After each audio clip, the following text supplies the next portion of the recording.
Bravo, simply brilliant. And like the commentator said, this is a successful title defense. We were not done celebrating you, Tobi. We were not done celebrating you. During the last winnings you had at Oregon, look at what you've done again. You did it again, girl. Come on now. In her words, she said, "It is my time and my turn. I'm glad to have defended my Commonwealth Games title with 2 games record in the process. Never give up on yourself. Just stay focused on the Lord, on your craft, and He will never fail you. I'm a testimony of His greatness." Hi, beautiful people. How are you today? My name is Becca and I film from Kaduna, Nigeria. On this channel, I talk about books, personal development, and friendships. Welcome to the family. There is something they say about success having lots of relatives, aunts, uncles, nephews, nieces, cousins. All of these community coming together to claim success and say, "Success, na me born you. You are related to us." And that is the case of Tobi Amusan, who won the gold medal, in Oregon recently, at the women 100 meters hurdles games, and her pictures have been everywhere. And that doesn't exclude me. I also posted her picture. I did. Who don't like better too? So now this is it. This is what I'm trying to say. This is where I'm driving at, which is the fact that we don't get to post a lot of things every day. I mean, there are a lot of people we love, that we celebrate, that we root for, but we don't get to post them every day. We don't get to talk about them every day. I don't get to talk about them on my YouTube channel every time. But when something is exceptional, when someone does something that is above the average, then we get to celebrate them. By the way, I am not, in support of that school of thought where people say, why do you have to write things about this person? All these days you've not been writing anything about the person. Then on their birthdays, or maybe on the occasion of death, because the person is dead now, then you start writing so many things. When do you want us to write stuff? I do not understand. Please come again, explain. I want to hear. We have so many people we root for. We have so many people that we love, that we like, And I'm not even talking about immediate family members or friends now. There are so many celebrities that we love, that we actually appreciate. We follow on social media and we love what they do. And we are rooting for them silently or publicly. And the only time that we have, the times that we have to celebrate them, is on the occasion of their anniversary, birthday, wedding anniversary, or even when we lose them to death. We pay some sort of last respect by writing about them, making a post about them, putting up their pictures and all. Then people will come and say, when she was alive, did you write about? Which of your own? When you are not going to write about the person, why won't you just leave the person who is trying to pay some last respect? Anyways, back to the issue of Tobi Amusan. She really made us proud, and I have been following her for quite some time. I know I've never really posted her stuff, but I know about her, and I really loved that she's doing something she's really passionate about. I love people like that. When you're passionate about something and you have your goals clearly set and you are pursuing that, I love it. So I have been following her story for quite some time. Anyways, Tobi Amusan's specialty in track and field is women 100 meters sprint hurdles, and she was born in 1997, which means she is 25 this year. She grew up in Ijebu-Ode and fell in love with sport, but guess what? Her parents were against that. Why will parents be against what a child is passionate about? There is more to it. It's not just the parents waking up one morning to say, okay, you know what, Ayomide, I don't like what you're doing. Oh, you're not going to do this anymore. No, there is more to it. And what is that? Both parents, both father and mother, of Tobi Amusan, were athletes during the days of their own youth as well. When they were much younger, they were athletes, and they both had horrible stories coming from that. Horrible stories. You know how it is a norm. Let me just call it a norm in Nigerian atmosphere. Or I don't know. I'm a Nigerian, and I've read a lot about the Nigerian sport community, where a sportsman, will have an accident, get an injury during the course of work, while on the track, while on the field. They will get injuries, and that will be the end of it. And you know how these injuries can be. Some people would even spend their life savings trying to treat themselves. I saw a video recently of one team who won, some gold medal for Nigeria in the past. And what is he doing now? He is standing by the roadside filling potholes along Aja Road in Lagos. And when he was interviewed, asked, "Why are you doing this, Mr. Etim?" He said at some point at the peak of his career, he got an injury. And that was how Nigeria neglected him. Nigeria sort of abandoned him. And he used his life savings to fly himself out of the country to treat the injury. You can imagine. So that particular thing actually happened to Tobi's mom. Her mother was someone who was the queen of the track. She was in sprint herself, and she was really good running for Ogun State back then. Then she developed an injury, and that was how her career ended. I think her father also shares similar story, how he got abandoned as well. So imagine your daughter, it's almost like it's a curse. Almost like a family curse. Like, okay, wait, hold it there. What do you think you want to do? Where do you want to go to? You want to be a sportsman? No way, you're not going to do that. We're not going to allow you to go into sport, because those people do not care about you. They are only after your skills and the name you can bring to them. They're only after what you have to offer. And when you're useful, that is when they keep clapping for you. They keep rooting for you, and you think, oh, they've got my back.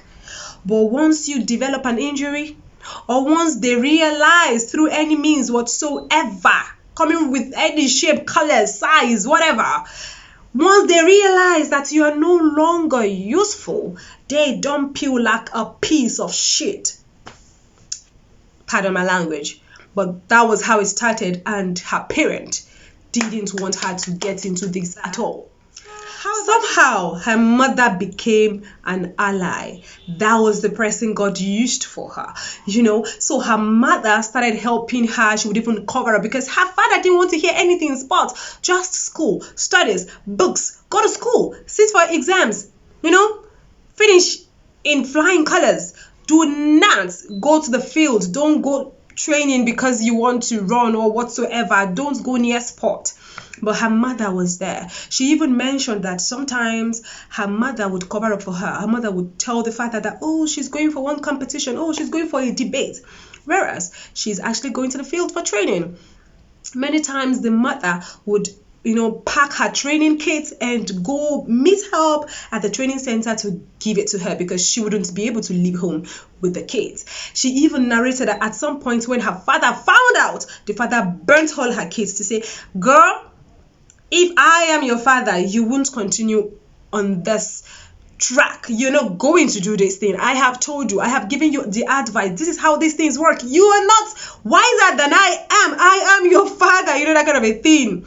But the mother was always there, helping. She understood the assignment and she played it all out. In 2015, things took a new turn when Ayomide, I don't know why I love calling her Ayomide, everyone calls her Tobi. When Tobi set a new record which earned her a full scholarship into the University of Texas, El Paso. I think she got she was involved in some African junior championships in Brazil, and then she got herself a scholarship into undergraduate studies. Her life changed afterwards. When she got into that school, she kept on going, as a college student, she kept on going for one tournament to another, and she kept winning medals, she kept winning. And at that point, it just felt like she could not be stopped. However, sometime in 2017, Tobi was faced with a major disappointment. Guess what? After running a beautiful race at the 100 meters hurdles finals, the officials in Nigeria didn't turn on the electronic timer. And that is the only timer recognized at the Olympics. So that was supposed to be the qualifier. And they forgot to turn on the electronic timer. They only used the manual timer. When she spoke, she felt so disappointed, and it felt like everything her father had been saying just came to reality. Imagine as a college student going from one tournament to the other, and now you have your shot at Olympics, but you needed to run a qualifier, and they need to send in your speed based on an electronic timer, and then you come to your country of birth to run at the finals, the qualifier, and at the end of the day, you came first. Imagine the gap she gave those people. She ran really fast. But the official responsible for turning on the electronic timer forgot. It was at 0.00 by the time she finished. 0 flat. They didn't turn it on. So she felt so disappointed. So she lost faith, hope, everything. She felt so terrible.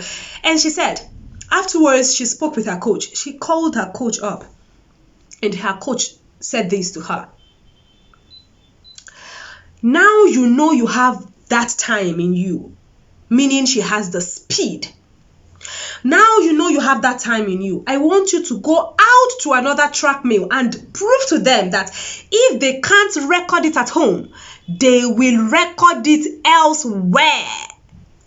Really deep. Jot that down. Really deep.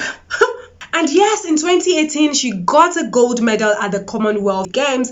And in 2019, she came fourth. In 2020, she came fourth. And at some point, she started calling herself the almost girl. I mean, almost winning, almost getting there, almost, the almost girl. And she was very determined to actually get the real deal. And yes, in 2022 at Oregon just recently, she did this. She got the gold medal, winning the championships. And Tobi broke the world record, running at a 12.12. 12.12.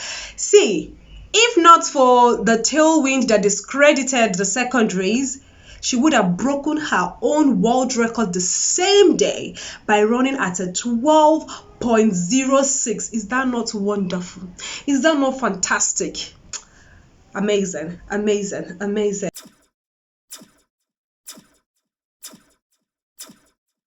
Indeed, bravo. Simply brilliant. And like the commentator said, this is a successful title defense. We were not done celebrating you, Tobi. We were not done celebrating you. During the last winnings you had at Oregon, look at what you've done again. You did it again, girl. Come on now. In her words, she said, "It is my time and my turn. I'm glad to have defended my Commonwealth Games title with 2 games record in the process. Never give up on yourself. Just stay focused on the Lord, on your craft, and He will never fail you. I'm a testimony of His greatness." So now I want us to take few lessons, 4 to 5 lessons from the story of Oluwatobiloba Ayomide Amusan. Don't go anywhere.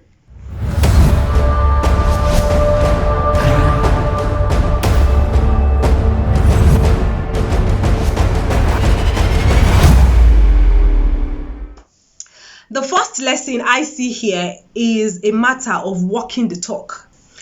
She made a statement in 2016 on Twitter ahead of the Tokyo 2020 games, actually. And she said that although she's not known now, but she will be unforgettable. And recently, people started reposting that tweet saying, oh, she said it. She spoke it into existence. She spoke it. Yes, she spoke it. She spoke it. But damn, that girl did lots of trainings. I watched lots of videos and I'm still watching on how she really devoted her time to trainings.